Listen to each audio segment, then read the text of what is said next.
高校生のアコにはずっと気になっている男の子がいる。同じクラスのトキヤだ。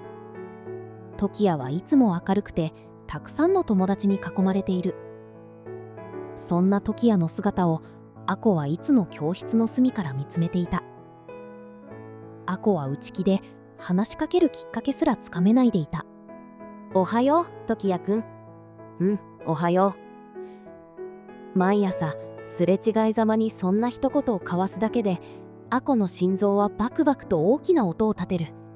もっと親しくなりたいし、放課後に一緒に帰ったり、何気ない冗談を言って笑い合ったりしたい。しかし現実のアコはただ見ているだけだった。なんだかちっともうまくいかないな。ある日の放課後、アコは気分転換のために駅前の本屋に立ち寄った。面白い本を探していると一冊の本が気になった。引き寄せの法則、それが本のタイトルだった。アコは何気なくその本を手に取った。パラパラとページをめくると不思議なルールが説明されていた。人間が考えていることは磁石のように同じ出来事を引き寄せます。叶えたい未来があるなら、それがすでに叶ったかのようにワクワクしながら過ごすことが大切です。不安やためらいは捨てて、最高の瞬間を具体的にイメージしましょう。これだ。アコは胸が高鳴るのを感じた。本当にそんなことで現実が変わるのだろうかと半分は疑う気持ちもあった。けれど、ただ悩んでいるだけの日々から抜け出したいという思いの方が強かった。やってみる価値はあるかもしれない。アコはその本を購入し、大切にカバンにしまって家へ急いだ。その日の夜からアコの秘密の挑戦が始まった。お気に入りのパジャマに着替え、ベッドに入って電気を消す。アコは目を閉じて本に書いてあった通り、トキヤと仲良くなるイメージを強く思い描いた。トキヤくん、それ本当に面白いね。アコはベッドの中で小さな声でつぶやいてみた。帰り道、オレンジ色の夕日が差す中、アコとトキヤが肩を並べて歩いている。トキヤがアコの顔を見ていたずらっぽく笑う。アコもそれにつられて笑っている。そんなイメージだ。よし、この気持ちのままでいよう。アコは幸せな余韻に包まれながら心地よい眠りについた。毎日を笑顔でポジティブに過ごすこと、それが引き寄せの法則の第一歩だ。アコの心の中で小さな変化が確実に起こり始めていた。あれ？ポストに何か入ってる。翌朝、アコはポストに入っていたチラシに気がついた。それは駅前に新しくできたクッキングスタジオが主催する初心者向け料理教室の案内だった。自分で美味しい料理が作れたらもっと毎日が楽しくなりそう。アコはすぐに申し込んだ。料理教室の当日、アコは少し緊張しながらクッキングスタジオのドアを開けた。お邪魔します。ガラス張りの室内はピカピカに磨かれていて、甘いバニラの香りが漂っている。エプロンを閉めて待っていると、ドアが静かに開いた。すいません、遅れました。自分の後ろから聞き覚えのある爽やかな声がした。振り返ると、そこにはエプロン姿のトキヤが立っていた。トキヤくん？アコは思わず声を上げていた。トキヤもアコに気づき、目を丸くして驚いている。あれ、アコじゃん。どうしてここにいるの？料理を習ってみたくて。トキヤくんこそどうして？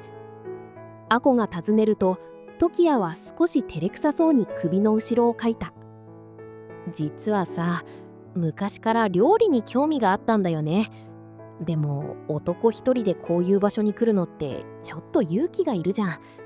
だから初心者向けの今日なら大丈夫かなと思って。トキヤの意外な一面を知ってアコは胸がキュンとした。嘘でしょ？それと同時に毎晩ベッドの中で思い描いていたトキヤと過ごす未来がこんなにも早く予想もしない形で引き寄せられたことに激しい衝撃を受けていた。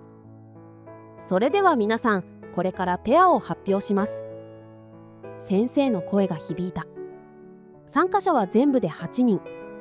2人の調理台が4つ並んでいる。先生がメンバーとテーブルを発表していく。3番のテーブルは時矢さんとアコさんです。その瞬間、アコは嬉しさのあまり気絶しそうになった。時矢は「よろしくアコ」と言って白い歯を見せて笑った。よろしく。アコは緊張で手が震えそうだったけれど、本に書いてあったアドバイスを思い出した。不安を捨てて笑顔で今を楽しもうということだ。アコは大きく深呼吸をして時矢に向かって満面の笑みを浮かべた。それではまずはロールケーキの生地を焼く準備から始めましょう。先生の明るい声がスタジオに響き、料理教室がスタートした。メニューはロールケーキだ。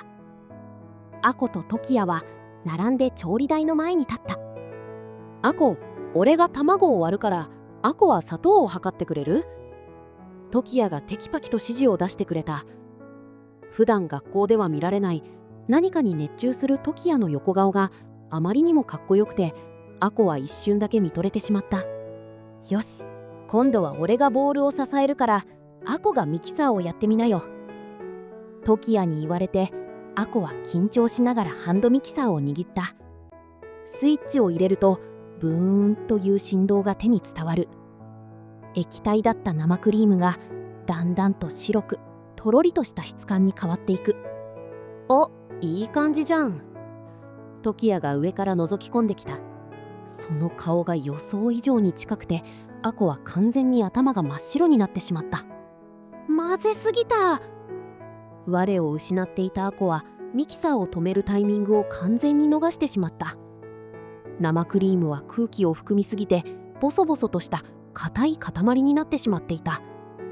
滑らかなクリームとは程遠い状態だ。どうしよう、やりすぎちゃった。アコは目の前が暗くなった。せっかく時矢と2人で作っているのに、自分の失敗のせいでケーキが台無しになってしまうかもしれない。落ち込みそうになったその時、アコの頭の中に引き寄せの法則の言葉がよみがえった。ピンチの時こそポジティブな気持ちがハッピーを引き寄せます。アコはぐっと踏みとどまり、深く呼吸をした。そして顔を上げてクスッと笑ってみせた。でもこれなら形が絶対に崩れない頑丈なロールケーキになるね。アコのその言葉を聞いた瞬間、時矢は一瞬きょとんとした後、お腹を抱えて笑い出した。頑丈なロールケーキってなんだよ。それめちゃくちゃ面白いな。時矢のはじけたような笑顔を見て、アコは胸がスーッと軽くなるのを感じた。でも味はきっと美味しいよ。ほら、ちょっと舐めてみる？時矢はスプーンの先に少しだけクリームをつけ、ペロリと舐めた。甘くて最高。これなら全然大丈夫だ。むしろ俺たちのオリジナルって感じでいいじゃん。時矢の優しい言葉にアコの心は温かい光で満たされた。よーし、いよいよ仕上げだね。オーブンから取り出し、冷ましたスポンジ生地の上にアコと時矢は少し固めな生クリームをたっぷりと伸ばした。さらにイチゴもトッピングした。アコ、手前側から一気に思い切って巻くんだって。うん、せーのっていこう。2人は息を合わせてせーのと声を揃えて生地をくるりと巻き上げた。できた。完成したロールケーキを切ってお皿に盛り付ける。スタジオの試食スペースへと移動し、2人は並んで席に着いた。いただきます。2人は声を合わせてからそれぞれフォークをケーキに突き刺した。スポンジの甘みと少し固めだけど濃厚な生クリームの味が口いっぱいに広がった。おいしい。生クリームが硬いおかげで食べやすい。これ大成功じゃん。時矢は幸せそうに口元を緩め、パクパクとケーキを食べ進めていく。その美味しそうに食べる姿を見ているだけで、アコの胸は弾むような喜びで満たされていった。ねえアコ。時矢がふとフォークを置き、まっすぐな目でアコの顔を見つめてきた。突然の真剣な眼差しにアコはドキリとして動きを止めた。今日はアコがいてくれてよかった。俺一人じゃきっとこんなに楽しい時間にはならなかったよ。アコは嬉しさで胸がいっぱいになった。帰り道、オレンジ色の夕日が差す中、アコと時矢が肩を並べて歩いている。それにしても頑丈なロールケーキは美味しかったな。よし、これからも2人で頑丈な料理を作っていこう。時矢くん、それ本当に面白いね。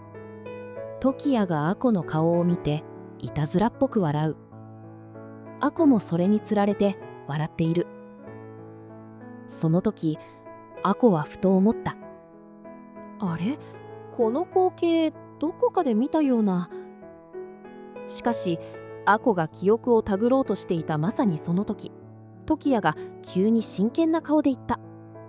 冗談じゃなくて、これからも2人で作っていこうよ。料理も思い出も。アコは時矢の言葉に驚いたが、その後すぐに自分が言った言葉にもっと驚いた。私もそうなったらいいなって思ってた。アコはどうしてそんな返事をしたのかわからなかった。まるで何かに手を引かれるかのように無意識に返事をしていた。時矢はアコの返事に驚いた顔をしていたが、すぐにニコッと笑っていった。よろしくな、アコ。それからのアコの生活はまるで世界にカラフルな色がついたかのように一変した。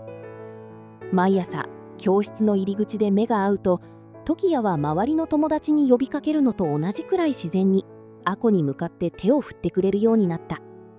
アコ、おはよう。昨日のテレビ見た？おはよう時矢くん。見たよ、すごく面白かったね。そんな2人の仲睦まじい様子を見て、クラスの女子たちが噂をしている。アコと時矢くんってなんだかお似合いだよね。